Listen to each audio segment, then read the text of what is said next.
नमस्कार, सत्यदर्शन न्यूज मध्ये आपले स्वागत आहे। मी पायल शहा। एक नजर टाकूया आजच्या ठळक घडामोडीवर।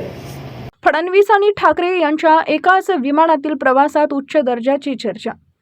उद्धव बाळासाहेब ठाकरे गटातील 6 खासदारांच्या बंडखोरीनंतर उद्धव ठाकरे यांनी पहिल्यांदाच पत्रकार परिषद घेतली।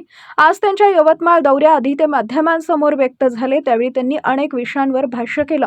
दरम्यान ते मुख्यमंत्री फडणवीसांसोबतच्या विमानावरील प्रवासांबद्दलही बोलले। या पत्रकार परिषदेत त्यांच्यासोबत खासदार संजय राऊत तसेच इतर नेतेही उपस्थित होते।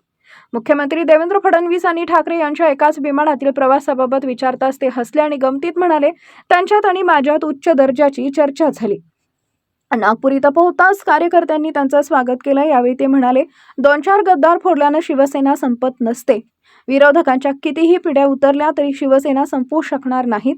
यावरून आधीच त्यांनी आक्रमक पवित्रा घेतल्याचं दिसून आलं। आता त्यांनी पत्रकार परिषदेतूनही विरोधकांवर थेट हल्लाबोल केला। आमची आणि मुख्यमंत्र्यांची विमानामध्ये उच्चस्तरीय चर्चा झाली।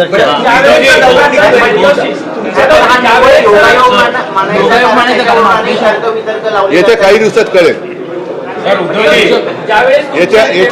आमच्या कालच्या बैठकीचा वृत्तांत किंवा जे काही ठरलं ते येत्या काही दिवसात कळेल। मुंबई के शेजारच्या जिल्ह्यात धक्का लागला। चला, मला वाटतं आपण सगळे नेहमीचे आहोत। धन्यवाद। यवतमाळ आहे बाळासाहेबांसोबत ठेवलेला रेकॉर्डच खराब होता पूर्वीपासून। आता काय करायचं किती वेळा सर 2004 मध्ये एकदा आठवतं तुम्हाला, हे सगळ्या अपक्षांनी बंड पक्षही क्रीडा संस्थेमध्ये सगळे थांबले होते। हा टॉपवर होता सगळ्या अपक्षांना घेऊन, शिवाजीराव मंत्री होते।